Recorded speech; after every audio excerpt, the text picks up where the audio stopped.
மக்களவைத் தேர்தலில் நட்சத்திர தொகுதியாக இருக்கும் தேனியில் திமுக சார்பாக போட்டியிடும் தங்க தமிழ்செல்வன் வேட்புமனுவையே மறந்துவிட்டு வந்தார். அமைச்சர்கள் ஐ. பெரியசாமி, மூர்த்தி என பலரும் வந்து காத்திருக்க கடைசியில் வேட்புமனுவை காரிலேயே மறந்து வைத்துவிட்டு வந்ததால் பரபரப்பு ஏற்பட்டது. இதனையடுத்து தொலைபேசியில் அழைத்து வேட்புமனுவை எடுத்து வர சொல்லி தாக்கல் செய்தார் தங்க தமிழ்செல்வன்.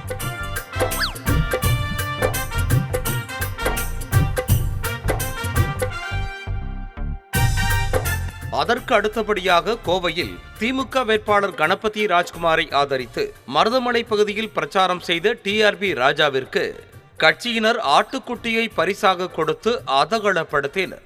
ஏற்கனவே அண்ணாமலையை சீண்டும் வகையில் சுவையான மட்டன் பிரியாணி ரெடி என அமைச்சர் டிஆர்பி ராஜா கிண்டலடித்தது குறிப்பிடத்தக்கது. மதுரை மக்களவை தொகுதி வேட்பாளர் டாக்டர் சரவணனை ஆதரித்து பிரச்சாரம் செய்த முன்னாள் அமைச்சர் செல்லூர் ராஜு பேச ஆரம்பித்த போதே யாருமே பேசக்கூடாது என கண்டிஷன் போட்டதோடு கூட்டம் முடியும் முன்பாக யாராவது அரங்கத்தை விட்டு எழுந்து சென்றால் ரத்தம் கக்கி செத்துருவீங்க என நகைச்சுவையாக சாபம் விட சிரிப்பலை உருவானது.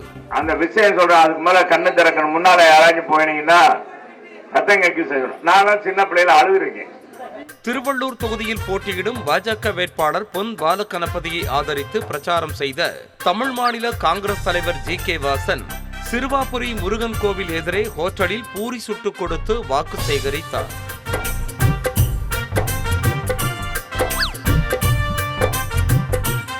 மதுரையில் பாரதிய பிரஜா ஐக்கிய கட்சி என்ற கட்சியில் இருந்து ஒரு கும்பல் வேட்புமனு தாக்கல் செய்ய கிளம்பி வந்தது.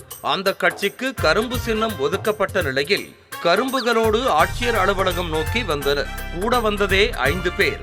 அந்த 5 பேரும் கரும்புக்காக வந்த கூட்டம் என்பது கடைசியில்தான் தெரிய வந்தது. வேட்பாளர் கொண்டு வந்த கரும்புகளை காலாலேயே உடைத்து எடுத்துக்கொண்டு வீட்டு பக்கம் பார்த்து கிளம்பியே விட்டனர்.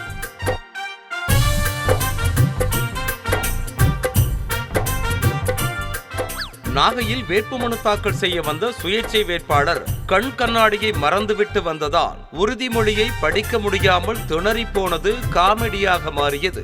வேட்பாளருக்கு பதிலாக நான் வேண்டுமானால் வேட்புமனுவை படிக்கட்டுமா என உடன் வந்த ஆதரவாளர் ஆர்வ கோளாறில் கேட்க, வேண்டாம் நானே படிக்கிறேன், வேட்பாளரை அப்படியே ஒப்பிக்க சொல்லுங்கள் என முடித்து வைத்தார் தேர்தல் நடத்தும் அதிகாரி.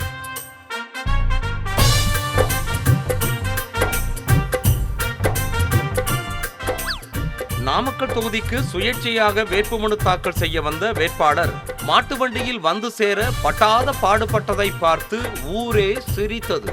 சாலையின் குறுக்கே அங்கும் இங்கும் ஓடிய மாடுகளை வழிக்கு கொண்டு வர முடியாமல் திணறிய சுயேட்சை வேட்பாளர் உயிரை கையில் பிடித்துக் கொண்டு ஆட்சியர் அலுவலகத்திற்கு வந்து சேர்ந்தார். ஆதரவாளர்கள் எல்லாம் 2 வீலரில் பின்னாலேயே ஃபாலோ பண்ணி வர மாட்டு வண்டியில் வந்து சேர்ந்தார் வேட்பாளர் சதீஷ்.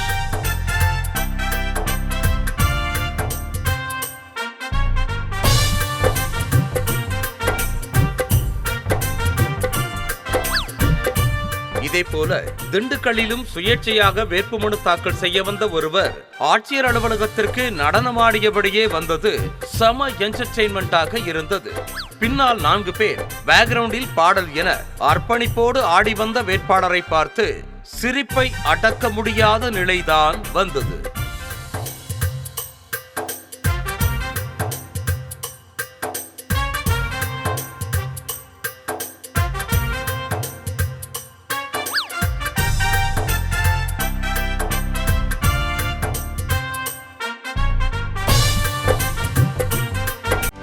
செய்திகளை உடனுக்குடனும் துல்லியமாகவும் தெரிந்து கொள்ள சப்ஸ்கிரைப் பண்ணுங்க.